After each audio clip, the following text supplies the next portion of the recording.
Dan demikian pula cinta. Nah kalau mau mengerti cinta, jatuh cintalah, akan tahu. Gitu.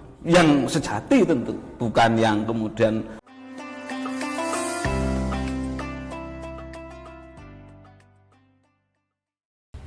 Assalamualaikum warahmatullahi wabarakatuh. Selamat sore para netizen. Kita ketemu lagi dalam acara Kurma Kuliah Ramadan. Dan saat ini kita sudah ditemani narasumber kita, ya, ini Gus Atok Lukman Hakim. Apa kabar Bapak? Alhamdulillah. Alhamdulillah. Saya puasa lancar nih. Seperti tol. Nah, seperti tol patas berarti. Patas. Oke. Kajian kita sore hari ini, ya, ini kita akan membahas tentang doa. Ya, sebelum kita bahas ke tema pokoknya, mungkin begini, Pak. Doa itu adalah mungkin konsekuensi logis dari premis yang namanya iman dulu. Orang kalau nggak iman, nggak mungkin berdoa. Sedangkan kita tahu sendiri bahwanya iman itu sifatnya fluktuatif, kadang ya tinggi rendah lah. Manusia seperti itu, fitrah manusia seperti itu. Mungkin ada nggak trik agar iman itu bisa, kita menjaga iman itu tetap pada relnya, stabil gitu lah. Ya stabil banget itu nggak mungkin, tapi seenggaknya bisa mengurangi apa ya, kefluktuatifan itu, nggak zigzag terus gitu.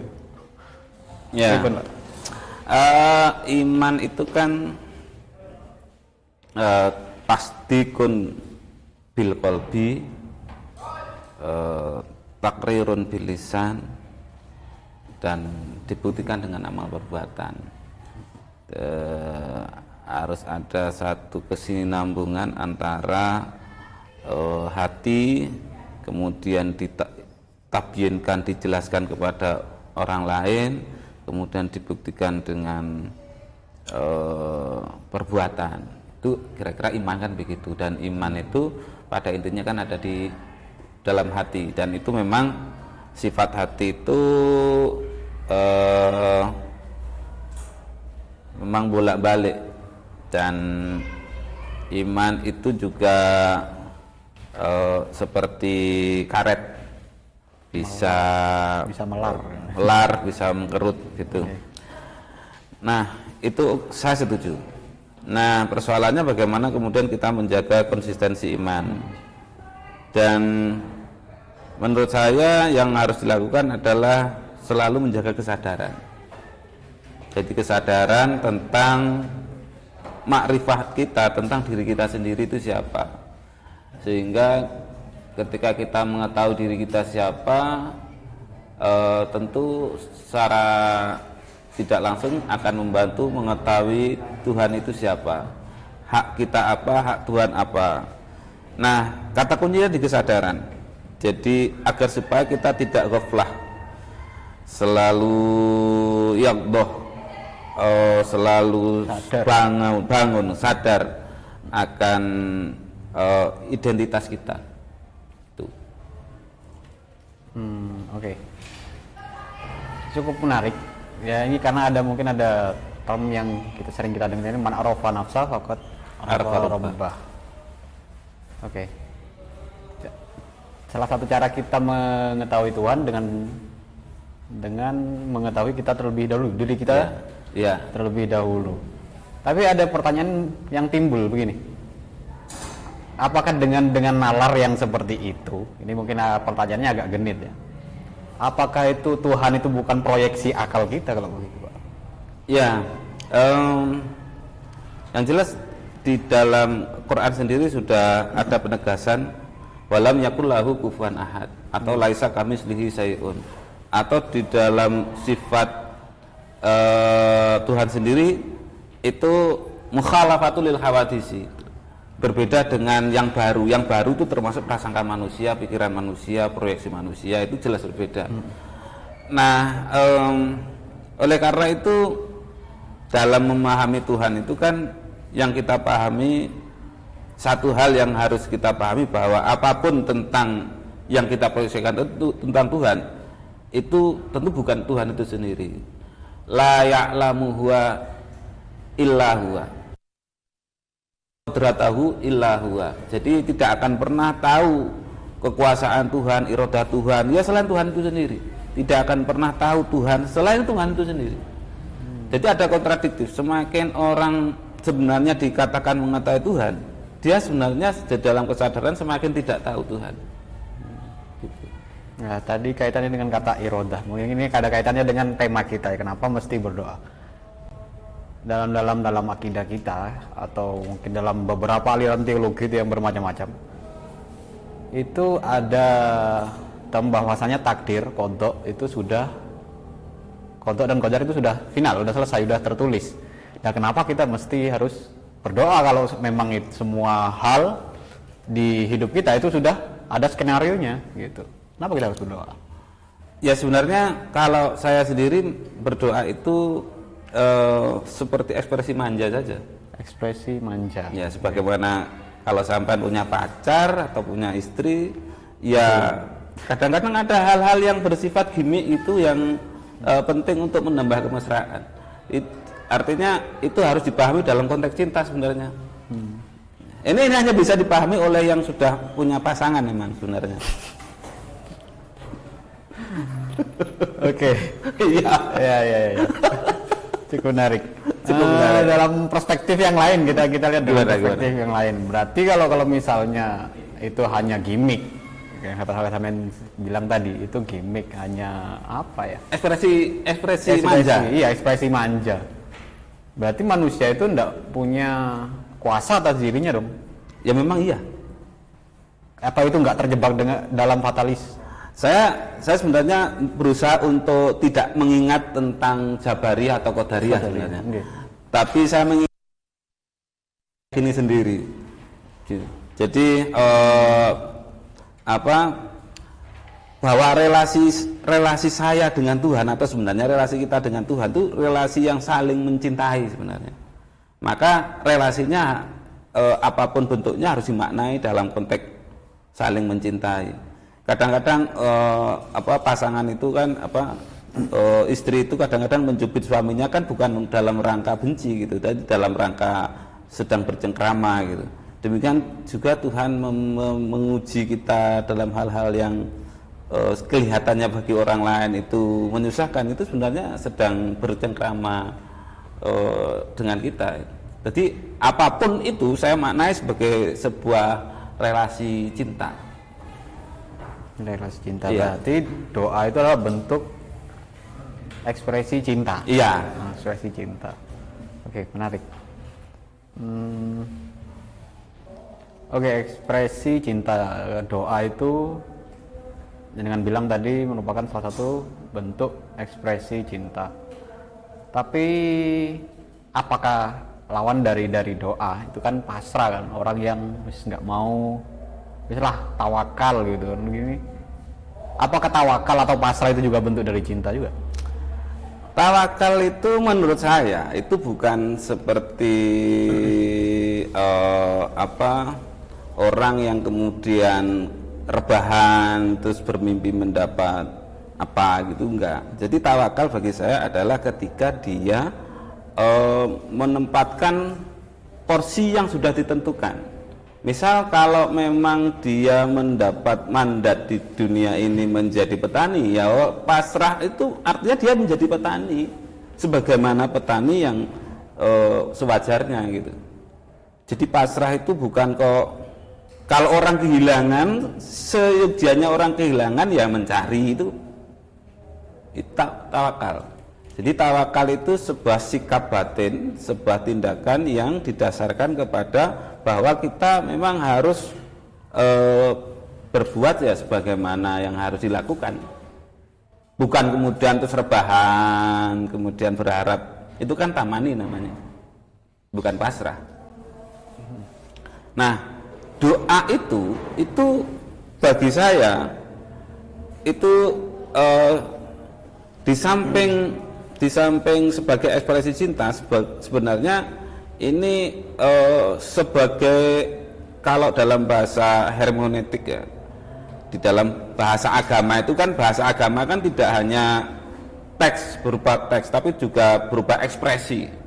Doa itu kan sebuah ekspresi juga. Nah, ekspresi hermeneutik yang hendak disampaikan adalah bahwa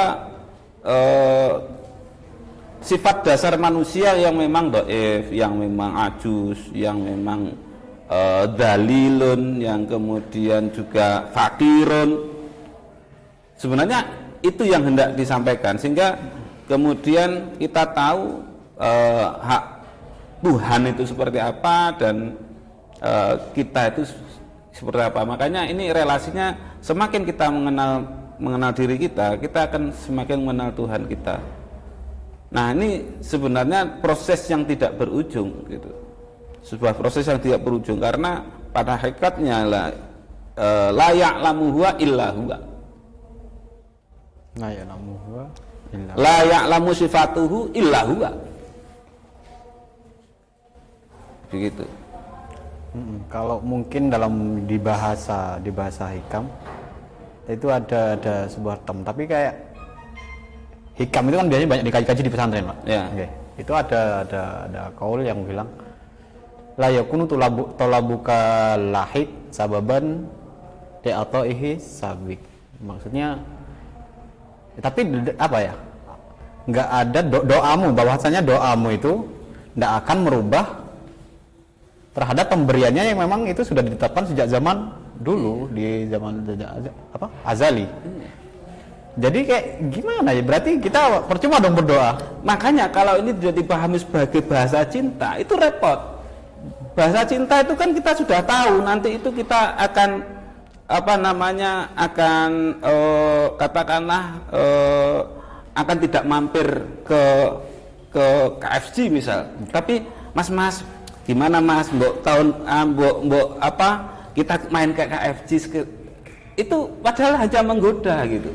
Gitulah kira-kira, makanya kalau mantan anyar kan tahu begitu, idim begitu kan tahu. Jadi semacam permintaan kecil yang sebenarnya itu hanya mengakrabkan gitu. Mbok begini, padahal dia tidak butuh gitu. Tapi mbok dipijiti Mas, gitu kan. Padahal dia tidak perlu pijit gitu. Ini kan ekspresi cinta sebenarnya, ekspresi mengakrabkan diri dengan Tuhan. Iya, namanya cinta ya jangan pakai logika transaksional. Oke. Langsung aja. Oke, doa itu bukan sesuatu yang transaksional, tapi begini, Pak. Ada sesuatu yang paradoks sebenarnya. Kalau memang doa itu adalah bentuk ekspresi cinta dan memang segala hal itu sudah ditetapkan sejak awal dulu, bahkan sebelum kita dilahirkan. Tapi ada satu term juga yang bilang la yaruddul qada illa du'a. Ada bahwasanya nggak bisa merubah atau menolak qada itu kecuali dengan doa. Yamhullahu ma yasha wa yusbit. Ya, ini Allah itu bisa menghapus sesuai semaunya dan juga bisa menetapkan juga semaunya gitu. Itu apa enggak kontradiktif? Ya enggak, kalau kita pahami sebagai sifat Allah yang memang Maha Kuasa yang tidak dibatasi, justru kalau kemudian Allah tidak bisa merubah qada itu kan aneh. Jadi ya kalau itu keputusan Allah merubah qada dengan Allah mensyaratkan kalau dirubah dengan doa ya bisa-bisa saja. Cuma bagi ini lagi-lagi orang itu kan begini toh. Orang memahami doa itu seperti orang sebagaimana makomnya sendiri-sendiri. Misalnya orang memilih pasangan itu kan makomnya juga 3. Satu, orang memilih pasangan kadang-kadang itu yang menguntungkan bagi saya apa. Jadi cara berpikirnya semakin menguntungkan akan semakin dikejar, semakin yang tidak menguntungkan semakin ditinggalkan. Yang kedua, orang mencari pasangan itu yang nyaman yang mana. Semakin dia tidak membutuhkan keuntungan tapi kenyamanan. Semakin nyaman semakin dikejar, semakin nggak nyaman semakin dijauhi. Yang ketiga ini virtu ini sesuatu yang tidak bisa dijelaskan. Iya, ini bukan persoalan kenyamanan, tapi ini persoalan nilai yang apa gitu ya. Nah, orang dalam menyikapi doa itu kan sebenarnya sama saja ketika dia merelasikan diri dengan Allah itu.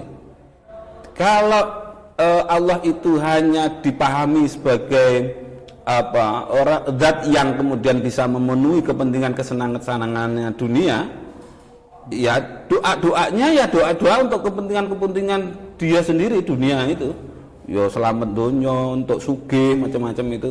Nah, kalau Allah dipahami sebagai zat yang kemudian bisa menyelamatkan diri di akhirat dengan segala fasilitas di surga, doa-doanya ya akan ke sana, orientasi semua ibadahnya juga akan ke sana. Tapi kalau Allah dipahami sebagai zat yang memang layak dicintai dan memang maha mencinta dan sebagainya, yang akhirat dan dunia itu menjadi tidak penting. Doa itu kemudian menjadi ekspresi cinta, bukan ekspresi permintaan dari dunia atau permintaan di akhirat. Apakah dirubah atau tidak menjadi bukan pembahasannya. Sebagaimana klasifikasi orang yang mencari jodoh tadi itu. Jadi doa itu upaya makhluk atau manusia itu dalam mencari kerelaan atau ridho Allah, begitu Pak? Dalam Bagi seorang pencipta, keridhaan itu tidak dicari. Sebab dia tahu namanya cinta itu di dalamnya sudah ada itu. Jadi bagi seorang pencinta itu, dia beramal tidak mencari ridho Allah. Yang paling penting bagaimana dia ridho pada apapun dari Allah. Persoalan Allah ridho atau tidak bukan menjadi tujuannya. Begitu kira-kira. Lantas kalau nggak ada tujuan, terus apa tujuannya? Cinta, kembali lagi ke cinta. Iya Oke, kembali lagi ke cinta. Cinta lah. Kita dari tadi mubeng di masalah cinta. Iya. Karena kadang-kadang cinta itu setelah pahami orang gitu loh. Cinta itu satu kata yang berjuta makna. Iya, berjuta makna, karena banyak kepentingan di balik kata cinta itu. Yang seperti saya ungkap 3 tadi itu. Kadang-kadang yang memakai kata cinta itu sebenarnya adalah yang pengen untuk memanfaatkan, atau yang memakai kata cinta itu yang ingin merasakan kenyamanan. Nah itu bullshit semua sebenarnya. Itu bukan cinta itu. Dia mengkhianati makna cinta. Ya berarti cinta itu harus kosong dari kepentingan. Iya.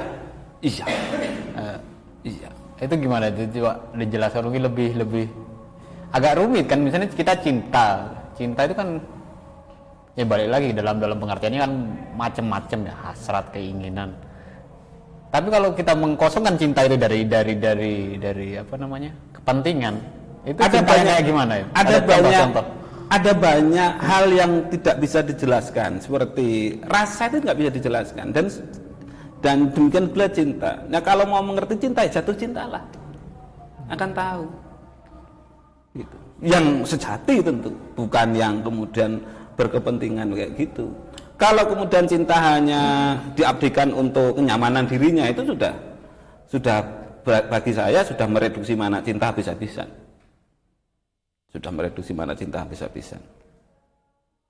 Nah, sehingga dalam koridor atau cara pandang cinta ini, doa ini kemudian menjadi sangat mewah gitu.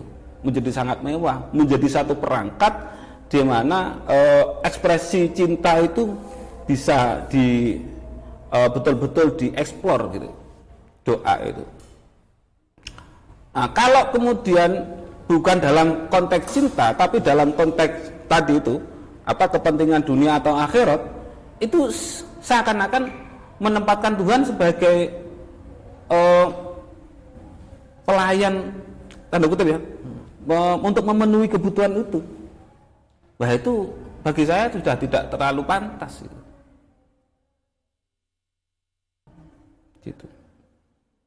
Ya mungkin layakun untuk labuka li tihari hukuki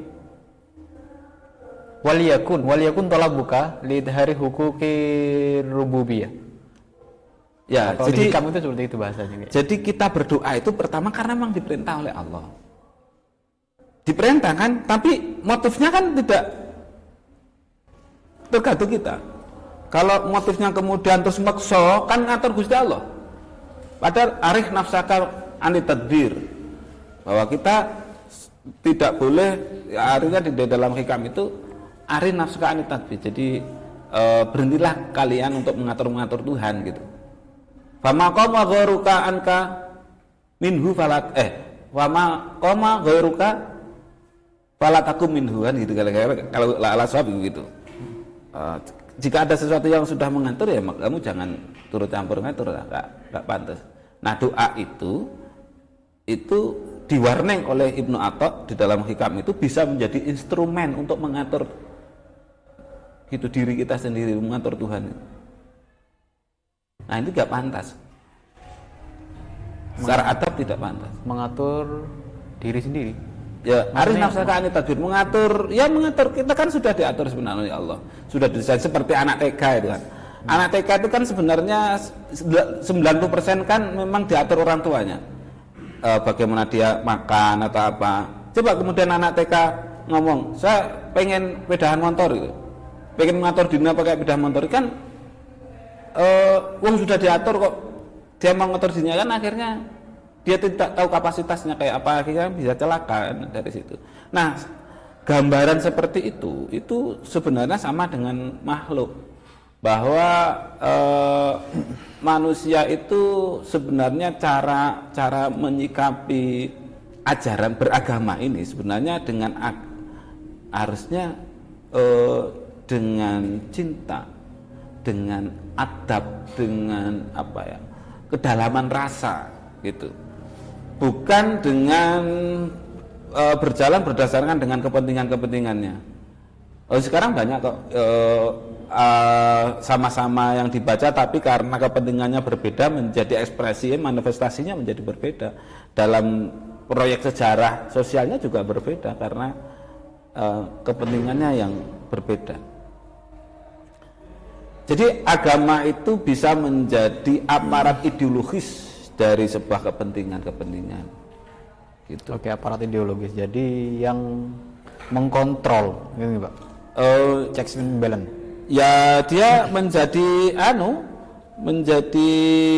parameter, instrumen untuk pemuas kepentingan itu atas nama agama.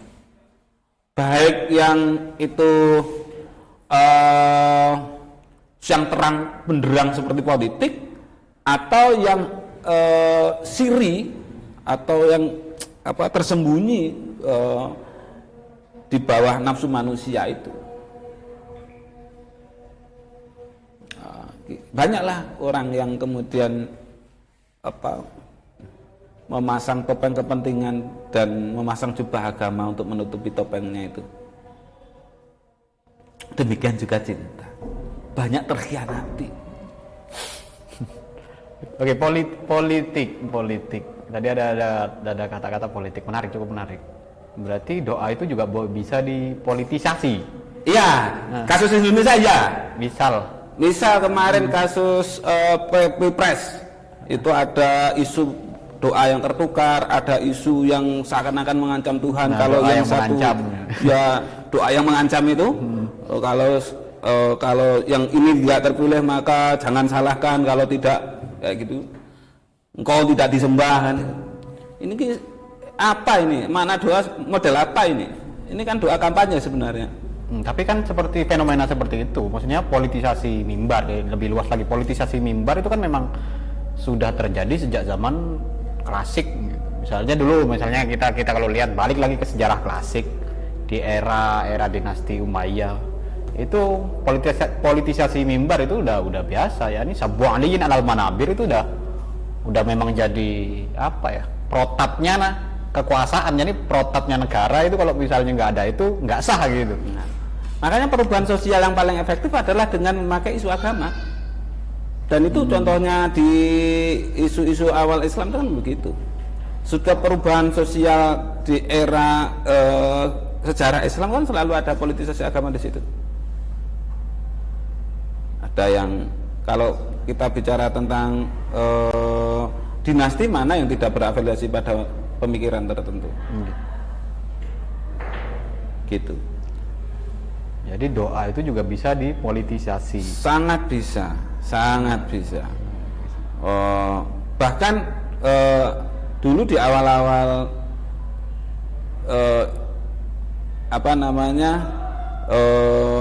di kepemimpinan di perpolitikan Indonesia, doa di DPR itu loh menjadi alat politik untuk menghantam. Doa di DPR? Iya. Itu kayak gimana, Pak? Nah ya biasa kan doanya kan sebenarnya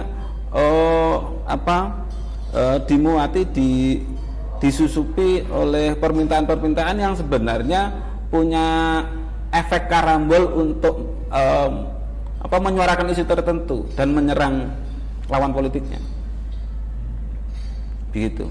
Dan ini tentu bagi para politisi apa saja, tapi bagi para yang tahu tentang apa hakikat doa dan itu tentu sebuah pendangkalan yang sebenarnya sudah hampir tidak bisa ditoleransi gitu.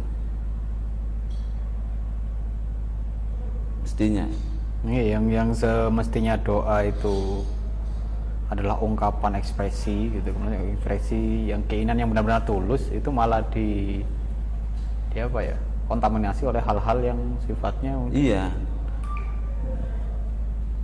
Kan seperti ini, kita kan disuruh misalnya mendoakan orang lain gitu, mendoakan orang lain. Nah ini kan sebenarnya ini sebuah ajaran bahwa yang terpenting dari hidup itu adalah bukan egoisme kita, tapi sikap altruistik kita. Itu salah satu inti dalam beragama. Nah, sifat altruistik inilah salah satu ciri khas para pecinta. Altruistik. Jadi itu kayak gimana, Pak? Ya, orang pecinta itu kan seandainya sampan punya penghasilan 10.000 kemudian habis untuk yang dicintai dalam satu hari 10.000 itu kan nggak masalah. Dan kemudian harusnya ini buat rokok surya, ternyata nggak bisa beli rokok surya, tapi untuk yang dicintai itu kan lega gitu. Nggak ada rasa penyesalan sama sekali, altruisme di situ. Jadi salah satu ciri pecinta itu ya sifat altruistik itu. Dan itu apa? Altruistik. Itu sama dengan utilitarian enggak? Oh, beda. Kalau utilitarianism itu kebermanfaatan. Basisnya ego. Basisnya ego tetap. Iya. Apakah kan itu basisnya juga apa? Utilitarianism itu kan bilang bahwasannya asasnya itu adalah kebermanfaatan, ya. faedah, kegunaan, utility ya. Nah, terus apa bedanya dengan konsep yang lain? Kalau altruistik itu kan justru dia tidak berpikir kegunaan untuk dirinya atau kebermanfaatan untuk dirinya atau bahkan kenyamanan untuk dirinya, itu tidak penting. Yang paling penting bagaimana yang dicintai itu kemudian bisa berbuat kepada yang dicintai itu. Dalam hal ini kita mencintai sesama manusia sebagai refleksi dari cinta kita kepada Tuhan atau penciptanya. Jadi melayani Allah dengan melayani hambanya. Melayani Allah dengan melayani hambanya, oke. Dengan kebermanfaatan kepada manusia yang lain atau makhluk-makhluk yang lain. Jadi ukuran kecintaan kita kepada Allah itu sebenarnya bisa diukur bagaimana kita peduli terhadap sesama makhluknya. Ya. Meskipun ukurannya itu bukan ukuran yang matematis ya. Jadi ukuran yang indikatif. Sebagai salah satu indikator lah. Ya. Oke, kayaknya kita dari tadi ini selalu bahas tentang cinta kemana-mana. Arah bahasannya kembali lagi ke cinta. Berarti mungkin bisa disimpulkan kalau doa itu adalah cinta itu sendiri. Ya. Doa itu ya tadi itu ekspresi cinta. Di dalam